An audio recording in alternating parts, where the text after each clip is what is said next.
जी अस्सलाम वालेकुम students, ninth class computer science की हमारी आज की इस वीडियो में हम डिस्कस करेंगे टॉपिक नंबर 3.2 फंडामेंटल कॉन्सेप्ट्स इन डाटा कम्युनिकेशन। इसके अंदर हम लोगों ने डाटा कम्युनिकेशन की डेफिनेशन करनी है और साथ में डाटा कम्युनिकेशन के कंपोनेंट्स कौन से हैं, यानी कि एक जब मैसेज एक तरफ से दूसरी तरफ ट्रांसफर होता है, एक्सचेंज होता है डाटा, उसको हम डाटा कम्युनिकेशन कहते हैं। और उस डाटा कम्युनिकेशन के अंदर कौन कौन से कंपोनेंट्स इन्वॉल्व होते हैं इसके बारे में पढ़ेंगे। ये चैप्टर नंबर 3 का एक इम्पॉर्टेंट शॉर्ट क्वेश्चन है। इसके अंदर सेंडर और रिसीवर की के दरमियान डिफरेंस आ सकता है। प्रोटोकॉल की डेफिनेशन बड़ी इंपॉर्टेंट है, फिर मीडियम की डेफिनेशन वेरी इंपॉर्टेंट, साथ में मीडियम में से एमसीक्यूज भी बनते हैं। ये भी ऑलरेडी लेक्चर्स, क्योंकि लेक्चर रिकॉर्डेड है इसलिए जो है वो मैं नेक्स्ट वीडियो जो है वो इसके अंदर जो है वो कनेक्ट कर रहा हूँ, आप वो देखें।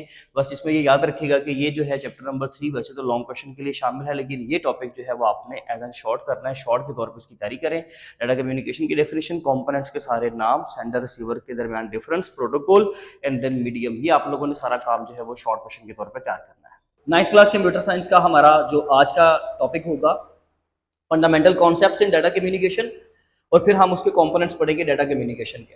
देखिए जो सिंपल इसके बेसिक कॉन्सेप्ट्स है ना डाटा कम्युनिकेशन के, उसमें सबसे पहले तो आप एक चीज याद रखिए कि डाटा कम्युनिकेशन की डेफिनेशन हमें याद होनी चाहिए। तो डाटा कम्युनिकेशन का मतलब है डाटा को कम्युनिकेट करना। डाटा इटसेल्फ क्या है? डाटा हमारे पास जो भी चीज आप लोग किसी को सेंड करते हो, क्योंकि हम लोग यहाँ पर जो ट्रांसमिशन पढ़ रहे हैं डेफिनेटली हम ऑनलाइन मीन्स के थ्रू पढ़ रहे हैं, यानी कि हम लोगों ने इंटरनेट पे या मोबाइल डिवाइसेस के दरमियान में जितनी भी आपकी इलेक्ट्रॉनिक डिवाइसेस हैं हम उनकी बात करें, हम फिजिकल कम्युनिकेशन की बात ऑब्वियसली नहीं कर रहे। तो आपका टेक्सचुअल डाटा हो सकता है, हमारे पास न्यूमेरिक डाटा हो सकता है, इसके अलावा हमारे पास अल्फा न्यूमेरिक डाटा हो सकता है, या फिर चले जी दूसरी बात वॉइस यानी कि ऑडियो, फिर हमारा वीडियो है। ये सारा आपके पास क्या है, सॉरी ये सारा आपके पास क्या है जी, आपका डाटा। ठीक है, इस सारे डाटा इन सब टाइप्स के डाटा को किसी एक जगह से दूसरी जगह पर भेजना, from one device to another device, that is called as data communication. दूसरी डेफिनेशन आप ये कह सकते हैं process of transferring the data from one point, from one device to another point to another device, that is termed as data communication. यानी कि data जब एक जगह से दूसरी जगह पर जाएगा सिंपली उसको बोलेंगे डाटा कम्युनिकेशन है। ओके, उसके अंदर बहुत सारे कंपोनेंट्स इन्वॉल्व है। इस काम के अंदर बहुत सारे कंपोनेंट्स इन्वॉल्व हैं, जैसे कि नंबर 1 पे हमारे पास आता है सबसे पहले सेंडर। सेंडर का याद रखिएगा दूसरा नाम, ये बहुत इंपॉर्टेंट है, आपका एमसीक्यू में इवन पूछा भी जा सकता है, दैट इज ट्रांसमीटर। देखिए ये एक ऐसी डिवाइस होती है जो किसी भी सिस्टम के अंदर कम्युनिकेशन को स्टार्ट करती है, यानी कि कम्युनिकेशन हमारी यहां से स्टार्ट हो रही है, तो ये हमारे पास कौन सी डिवाइस होगी, ये हमारी सेंडर है, ये हमारा सेंडर है। लेट्स सपोज यहां से स्टार्ट हो रहा है तो ये सेंडर है।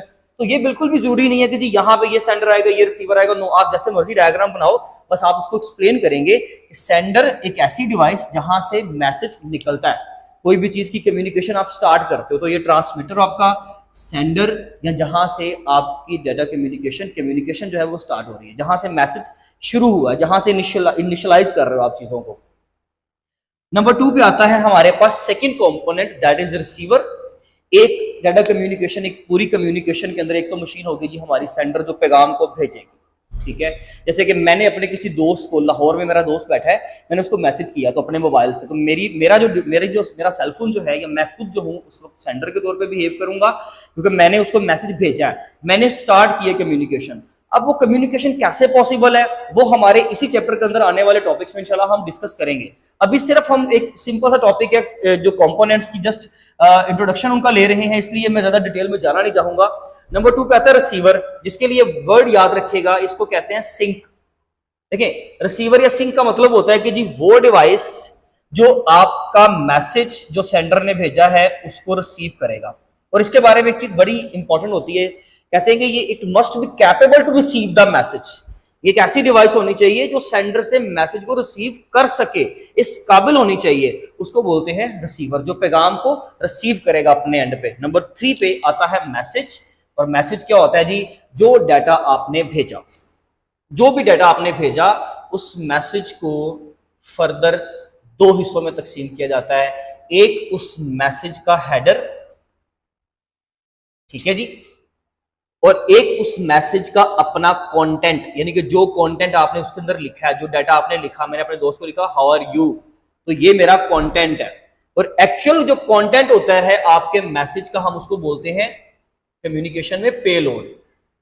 ये आपका पेलोड है, और इसके ऊपर आपका हेडर आ रहा है। ठीक है जी, हेडर में आपके रिसीवर की इंफॉर्मेशन, अगर लेट्स सपोज आप इसको एक लेटर से अगर इसको रिलेट करो ना, सिमिलैरिटी दें अगर इसको, तो इसके ऊपर का हेडर का मतलब यह है कि यहाँ पर जिस बंदे का जिसको आपने भेजना उसका नाम, यानी कि मेरा सेंडर का नाम भी होगा डेफिनेटली, लेकिन रिसीवर का नाम, उसका नंबर, उसका एड्रेस, सारा उसकी सारी डिटेल्स, उसको बोलते हैं हेडर इंफॉर्मेशन। तो ये एक कंप्लीट पैकेट आपका बन गया। तो यानी कि एक मैसेज के अंदर ये हमारे पास एक कंप्लीट कॉन्सेप्ट है, यानी कि दो चीजें इस तरीके से उसके अंदर आ रही होती हैं। ये हमारा होता है मैसेज, जो एक्चुअल कंटेंट आप किसी को भेजना चाह रहे हो, ठीक है जी।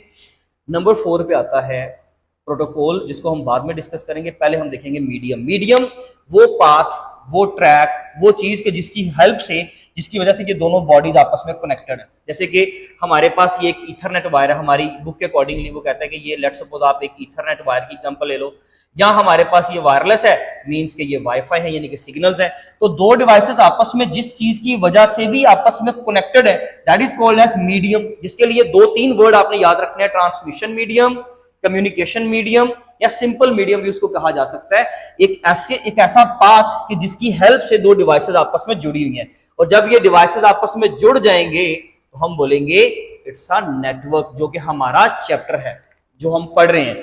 जब ये दो डिवाइसेस आपस में कनेक्ट होंगी तो क्या बन गया, इस मीडियम की वजह से कनेक्ट हुई, या बन गया नेटवर्क, और नेटवर्क के अंदर डिवाइसेस आपस में रिसोर्सेज को शेयर कर सकते हैं, ठीक है। नंबर 4 पे वापस आ जाए, प्रोटोकॉल। प्रोटोकॉल कहते हैं सेट ऑफ रूल्स को, जो कि कोई भी डिवाइस कम्युनिकेशन में फॉलो करेगी कम्युनिकेशन करते हुए। लेट्स सपोज हमारे पास एक प्रोटोकॉल होता है HTTP प्रोटोकॉल, सब जानते हैं, हाइपर टेक्स्ट ट्रांसफर प्रोटोकॉल, या फाइल्स के ट्रांसफरिंग के लिए FTP फाइल ट्रांसफर प्रोटोकॉल हम यूज करते हैं। प्रोटोकॉल का काम होता है कि उस कम्युनिकेशन को किस तरीके से हेल्ड होना है, मैसेज किस फॉर्मेट में जाना है, इनक्रिप्टेड फॉर्मेट में या जो है वो डिक्रिप्टेड फॉर्म में, यानी कि सिंपल प्लेन टेक्स्ट की फॉर्म में।